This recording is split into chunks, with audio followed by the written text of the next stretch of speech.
Allez, c'est parti pour cette conférence Drive to Store sur laquelle nous allons parler des formats, les formats Drive to Store de Google pour générer du trafic en magasin.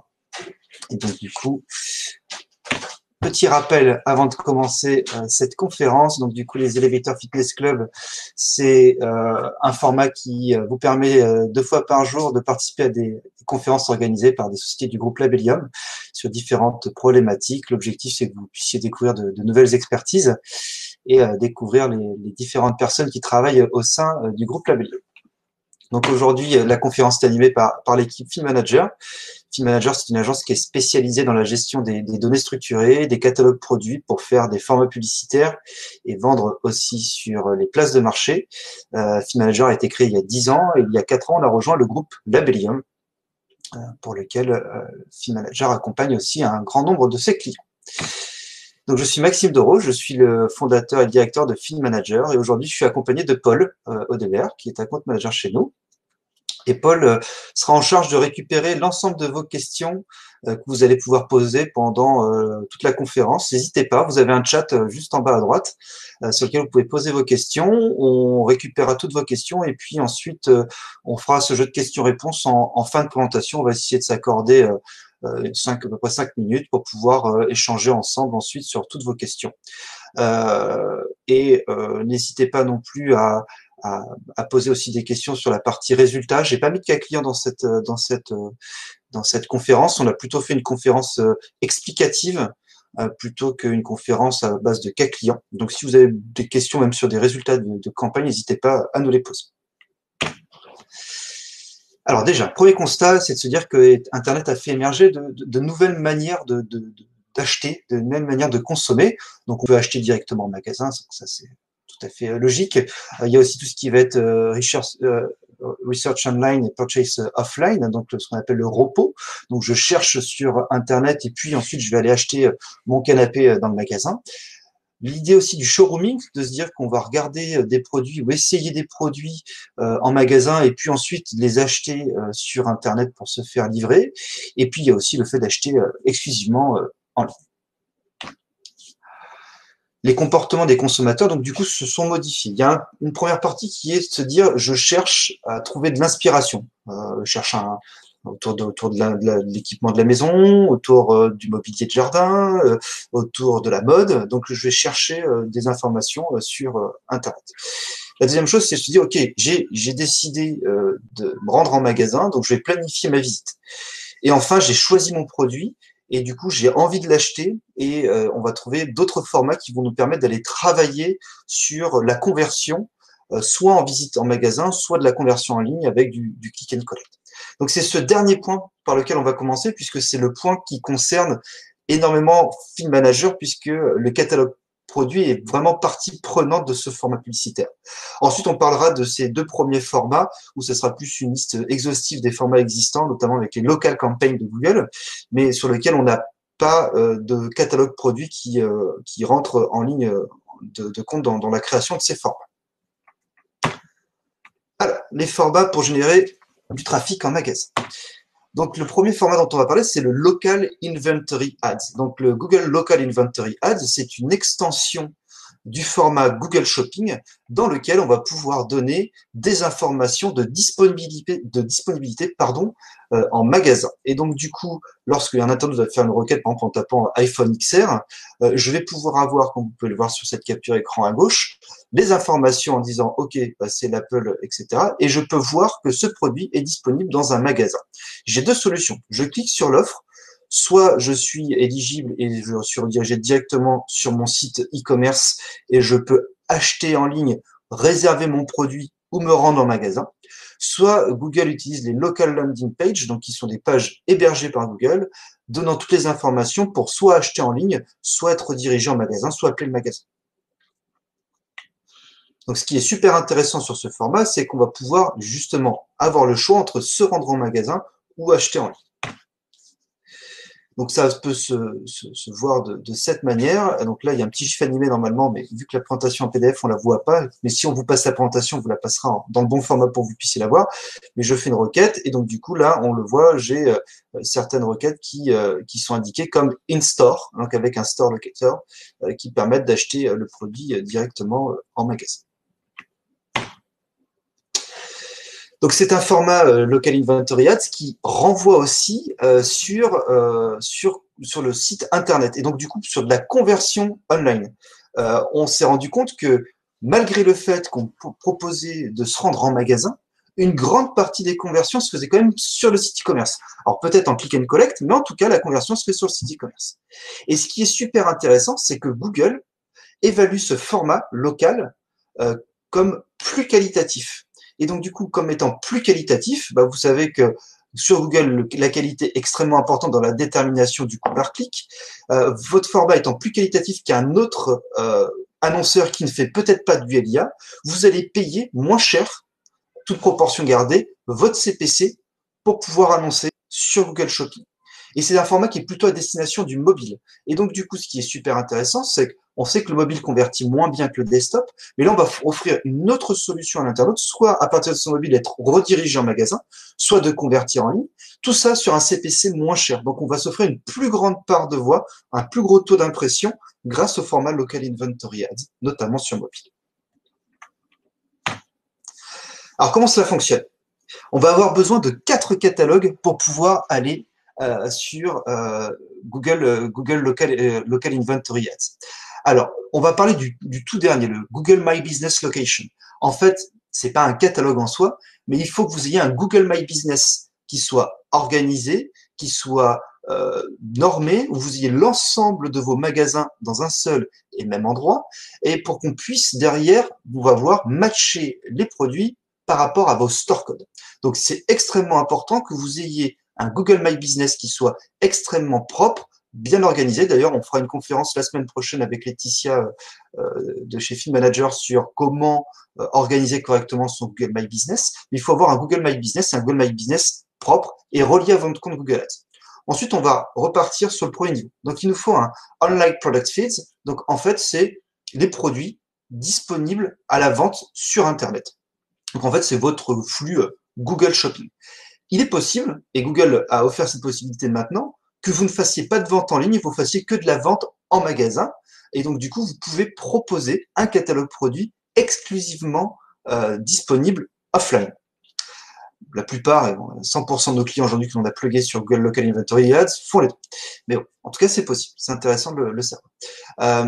Donc, du coup, on met en ligne notre Online Product Feeds. Ensuite, on a un deuxième catalogue produit qui est le Local Product Feed. Donc, en gros, c'est l'inventaire de vos produits disponibles en vente en magasin. Ça peut être exactement le même que votre flux Google Shopping. Vous pouvez très bien avoir exactement le même inventaire de produits disponibles en magasin que de produits disponibles en ligne. Mais parfois, on a des clients qui se retrouvent à nous dire, non, moi j'ai un inventaire dédié au magasin et un inventaire dédié au digital qui ne sont pas exactement les mêmes. Puis ensuite, j'ai un tronc commun d'offres qui se retrouve derrière entre le online et le offline. Donc, une fois que j'ai mon local product feeds, en fait, on va faire un dernier catalogue qui est le local product inventory feed, qui est en fait l'inventaire de vos produits par magasin avec le prix et la quantité. Et donc, du coup, vous allez avoir l'item ID, donc qui est votre identifiant produit, votre store code, qui est votre numéro magasin, qui est le même que celui que vous avez dans votre My Business, la quantité du produit que vous avez de disponible et son prix. Ce qui est super intéressant, c'est de se dire que parfois, on peut avoir des stratégies de prix différentes entre vos magasins. Vous pouvez avoir des magasins qui vendent beaucoup plus cher un produit et d'autres beaucoup moins cher. Il peut y avoir des variations de prix. Vous pouvez avoir un prix différent entre online et le offline. Et donc, du coup, vous allez pouvoir manager ces prix en fonction des magasins et de ce que l'on va pouvoir récupérer comme information depuis votre système d'information. N'hésitez pas à poser des questions dans le chat si vous avez des questions sur l'organisation des flux pour faire du Google Local Inventory Ads.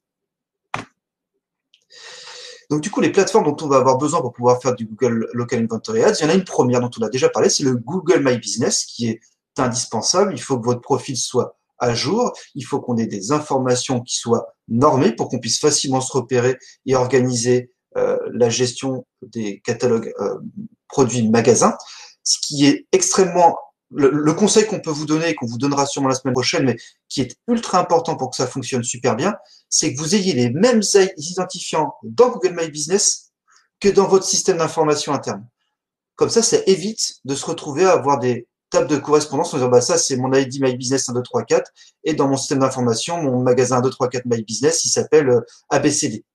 Ce qui est super intéressant, c'est que votre magasin, si dans votre système d'information il s'appelle ABCD, et bien que dans My Business il s'appelle aussi ABCD pour qu'on puisse les repérer et les matcher régulièrement. Ça nous est déjà arrivé avec des clients que l'on n'ait pas exactement les mêmes identifiants ou parfois on a la même nomenclature d'identifiants mais qui ne correspondent pas exactement au même magasin. Donc il y a un vrai check à faire là-dessus pour éviter de rediriger du trafic ou que ça puisse se poser problème. On parlera rapidement du process d'intégration sur le Local Inventory Ads et vous verrez que c'est extrêmement important ce que je suis en train de dire sur My Business. Ensuite, on a le Merchant Center dont on a déjà parlé. On a fait une démo live la semaine dernière, non, cette semaine. On a fait une démo live sur le Merchant Center. La plateforme Merchant Center, donc c'est la plateforme qui permet d'aller faire du Google Shopping, globalement de faire de l'annonce publicitaire produit. Donc, dans le Merchant Center, on va entrer le catalogue Google Shopping et les catalogues Google Local Inventory Ads qui vont vous permettre de faire de la publicité locale à partir de vos produits. Et donc, en fait, ce qui va être super intéressant, c'est que dans Google Ads, en fait, Google va matcher à la fois votre Local Catalog Ads et ensuite votre Google My Business et il va être capable, en fonction des données géographiques et des données catalogue et My Business, de proposer un produit en fonction d'une requête d'un internaute en lui disant ce produit est disponible en magasin à tel endroit dans tel magasin. Donc là par exemple c'était un exemple avec notre client Alinéa et donc du coup là on a une requête qui est faite sur un mobile où on est redirigé en magasin et ce qui est ultra intéressant c'est que Google récupère vos informations produits en magasin pour aussi vous les faire apparaître dans votre fiche My Business. Là on le voit en bas, voir ce qu'il y a en magasin et donc vous avez les principaux produits cliqués qui sont remontés directement dans votre fiche My Business. Il y a une nouvelle feature de Google qui va pas tarder à arriver. Normalement, on va pouvoir avoir la main sur ces produits pour pouvoir les faire remonter et sûrement remonter les top produits magasins. Ce serait super intéressant de pouvoir faire ça. Aujourd'hui, c'est automatique de la part de Google. Donc, si on reparle rapidement de la partie intégration, donc ce qu'on appelle Feed Compliance pour pouvoir aller faire du Google Local Inventory Ads, donc on a parlé des flux. Donc le problème, voilà, donc c'est d'arriver à mettre en place ces trois flux. Donc le flux Google Shopping dont on a parlé, le Local Product Feed et le Local Inventory Feed. Les difficultés principales, c'est l'obtention des données de stock et de prix en magasin fiable et de manière régulière. En fait, vous pouvez peut-être avoir des prix fixes parce que vous avez un catalogue par collection et donc les prix n'évoluent pas. Donc ça peut être cool. Mais ce qui est ultra important, c'est de pouvoir arriver à avoir des stocks. Parce que si vous avez peu de profondeur de stock, le danger, c'est d'indiquer qu'un produit est disponible en magasin, que la personne se rende dans le magasin et qu'en fait, le produit ne soit pas disponible dans le magasin. Et en fait, pour pouvoir s'assurer que cela fonctionne correctement, au moment où vous allez choisir de faire du Google Local Inventory Ads, vous allez faire une demande auprès de Google, on va créer le flux, on va l'intégrer, et quand le flux est validé parce que le format est OK, Google va déclencher, en fonction de votre nombre de magasins, un inventaire. Et donc, vous allez recevoir un ID magasin en disant, voilà, Google vous demande de checker dans 24 heures ou 48 heures vos stocks en magasin et vous allez recevoir un Google Form où Google vous dit, oh, voilà, est-ce que vous pouvez me dire, pour l'identifiant 1, 2, 3, 4, underscore 4, 5, 6, le nombre de produits, est-ce que vous avez le produit en stock ou pas? Et en fait, Google, en plus, vous envoie des faux positifs en vous disant, bah, est-ce que ce produit est en stock? Donc, vous pourrez avoir le réflexe de dire oui. Mais en fait, si Google a détecté que lui ne le voyait pas en stock, il vous l'a proposé, et que vous répondez oui, pour lui, c'est une erreur, et donc, du coup, vous avez un écart de stock. Et si vous n'avez pas 80% de matching sur le questionnaire que vous donne Google, vous êtes refusé du programme Local Inventory Ads, vous devez revérifier que tout est OK, et on vous repropose un nouvel inventaire dans un autre magasin. Et donc, du coup, chez Feed Manager, du coup, on a une équipe qui est dédiée chez nous en onboarding pour pouvoir travailler sur la récupération, la transformation et la standardisation des données structurées. Et donc, du coup, on fait partie depuis l'année dernière du programme Google Local Consultancy Programme qui permet d'accompagner nos marchands sur ce sujet-là avec des équipes Google pour pouvoir vous intégrer facilement et travailler aussi sur cette notion d'inventaire qui peut être parfois un peu compliqué. Une toute dernière nouveauté qui vient de sortir il y a quelques semaines et notamment due au coronavirus, Google a accéléré cette bêta qui est devenue maintenant, qui n'est plus une bêta sur une partie, mais qui est live maintenant pour tous les clients. Donc il y a ce qu'ils appellent le Pick-up in Store. Donc en fait l'idée du Pick-up in Store, c'est de dire que vous pouvez commander ce produit et le récupérer en click and collect comme option de livraison. Et donc du coup, ça permet d'afficher, vous devez le voir, c'est un peu petit puisqu'on a peu de capture écran pour l'instant sur la France, peu de marchands l'ont mis en place en France, mais vous avez la possibilité, si vous faites du LIA, en tout cas, de mettre en avant le fait que ce produit est récupérable en click and collect. Donc je pense notamment à Boulanger. Boulanger a mis en place le click and collect sur les parkings, et donc du coup c'est potentiellement un format qui pourrait utiliser, une étiquette qui pourrait utiliser en intégrant le fait que le produit est disponible en click and collect. Et vous allez avoir deux options pour le click and collect. Le premier, c'est le pick up today. Donc du coup, là, pour pouvoir faire le pick up today, ça permet, il faut absolument faire du LIA. Donc si vous ne faites pas du LIA, vous ne pouvez pas faire du pick up today. Ensuite, vous avez du pick up later, qui est une autre étiquette. Et donc ça, il est ouvert pour les gens qui ne font pas de LIA, mais qui ont un réseau de magasins pour pouvoir faire la promotion quand même du fait que le produit peut être mis en avant sur le format LIA. Bon, je vois qu'on a plein de questions qui arrivent sur le sujet, on les traitera à la fin, on reviendra dessus, vous en faites pas.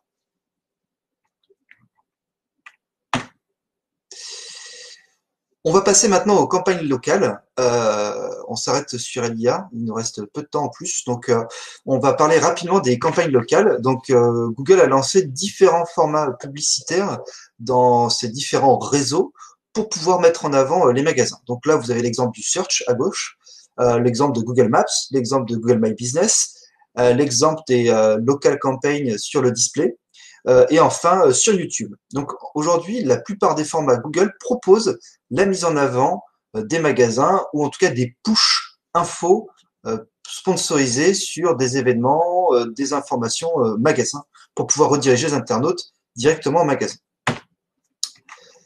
Donc très rapidement, on vous a mis une diapo de Google sur l'optimisation de ces différents formats.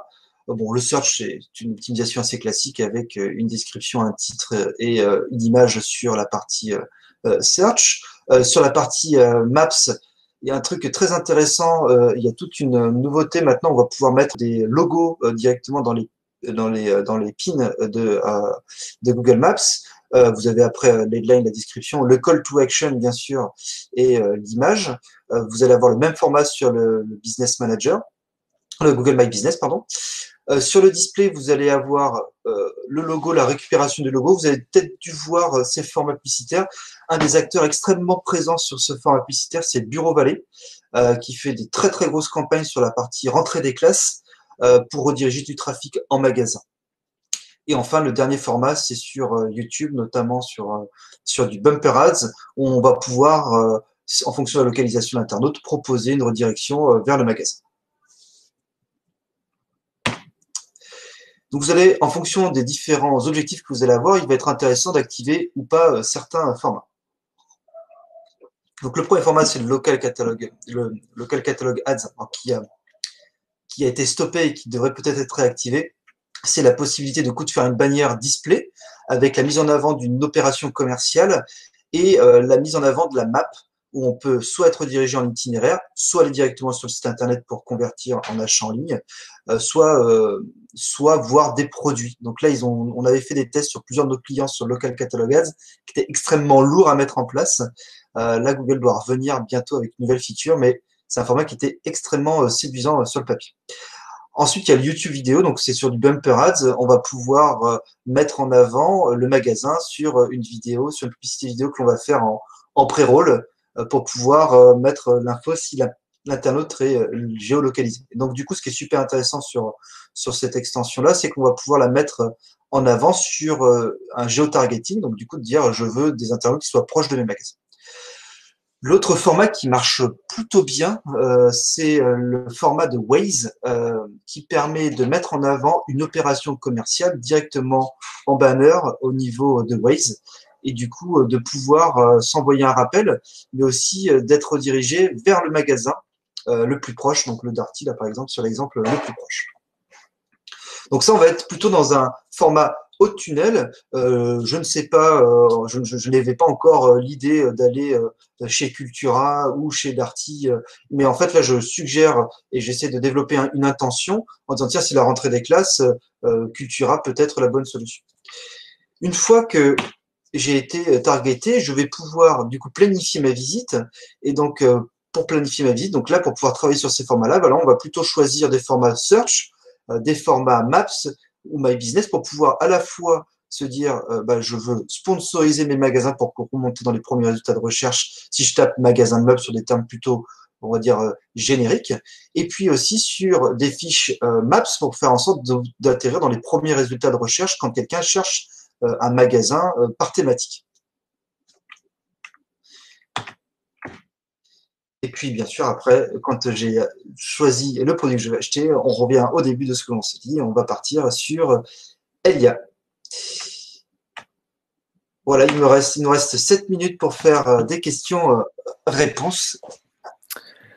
Mais du coup, on a une première question sur le LIA, Maxime. Je pense que tu as un peu répondu, mais on peut y revenir. C'est dans le cas des réseaux de magasins, est-ce qu'il est possible de communiquer en stock en magasin ou disponible en magasin sous 24 heures si le produit est en stock dans un autre magasin du réseau et le temps de faire des transferts?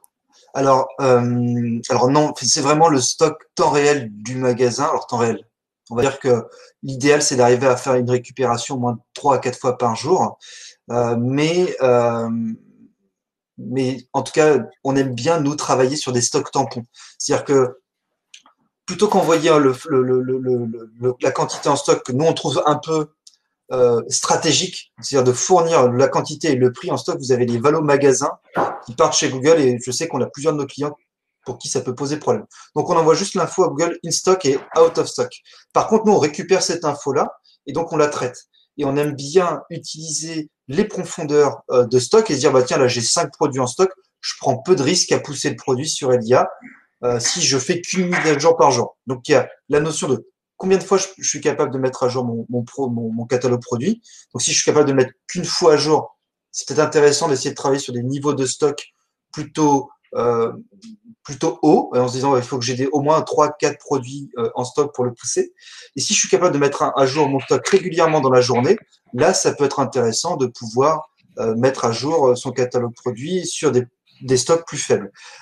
Et donc, du coup, je ne peux pas non indiquer que le produit pourrait peut-être être envoyé en magasin. Je peux juste dire ce produit, il est immédiatement disponible en magasin. Du coup, une autre question sur le LIA. À quelle fréquence faut-il une mise à jour des stocks en magasin? Minimum une fois par jour, c'est la demande de Google, mais l'idéal, enfin nous notre recommandation, c'est d'essayer de pouvoir le faire 3 à 4 fois par jour, ce serait l'idéal, au moins sur les horaires d'ouverture de magasin. C'est-à-dire l'idéal, c'est de récupérer le stock le matin avant l'ouverture du magasin pour voir si il y a des commandes sur lesquelles on est peut-être passé à côté. Ensuite, en début d'après-midi, en milieu d'après-midi et au moment de la fermeture du magasin. Une autre question sur le Pick-up in-store. L'étiquette Click and Collect remplace l'étiquette in-store? Oui, effectivement. Enfin, pas in stock. Donc en fait, on va se retrouver à ne, on n'aura pas l'étiquette en stock. On aura ou in store, ça sera click and collect. Ça remplace. Et pour revenir sur le LIA, comment les envoyer les mises à jour si l'ERP ne peut pas envoyer l'info en web service? Alors en fait, ce qu'on fait nous on a une petite équipe de développement avec laquelle on travaille chez FeedManager, avec qui on va chercher le moyen de récupérer cette info. Aujourd'hui, si je vous donne plusieurs exemples clients, on a des clients sur lesquels on se connecte à une API produit, justement à un ERP, on récupère les stocks magasins. On a des clients qui vont faire des dépôts FTP réguliers, sur lesquels nous, on va pouvoir, avec nos développeurs, récupérer le catalogue produit, le retravailler régulièrement pour pouvoir ensuite le repousser dans le Merchant Center. Ça peut nous arriver aussi de travailler des outils de crawl site internet pour pouvoir aller, quand l'information est disponible, récupérer les infos directement sur le site internet. Donc, faut pas forcément se mettre de blocage sur j'ai des difficultés à récupérer mon information magasin. C'est plus si j'ai la data quelque part, comment maintenant je peux le faire? Et ça, notre travail du comment, c'est le travail de Feed Manager et des développeurs de Feed Manager pour trouver le comment on va récupérer cette donnée. Une petite précision aussi sur Elia. Avant, Elia était contraint à un nombre de magasins. Je crois qu'on avait entre 5 et 15 magasins répartis dans différentes villes. C'était obligatoire pour que Google puisse vous autoriser à diffuser. Aujourd'hui, on peut faire du Elia avec un seul magasin. Donc, si j'ai juste un showroom à un endroit avec de la vente en ligne, sur Paris par exemple, eh bien, je peux mettre en place le LIA juste sur ce magasin et juste sur la zone de Paris. Est-ce que vous avez d'autres questions? N'hésitez pas. Sinon, je pense qu'on va. Ah, il y a quelqu'un qui est en train d'écrire une question. Non. Eh bien, écoutez, je vous souhaite une très bonne journée. Merci beaucoup à tous d'être venus si nombreux pour la conférence. On vous souhaite une bonne journée et n'hésitez pas, la semaine prochaine, une nouvelle conférence Feed Manager sur le Google My Business. À bientôt tout le monde.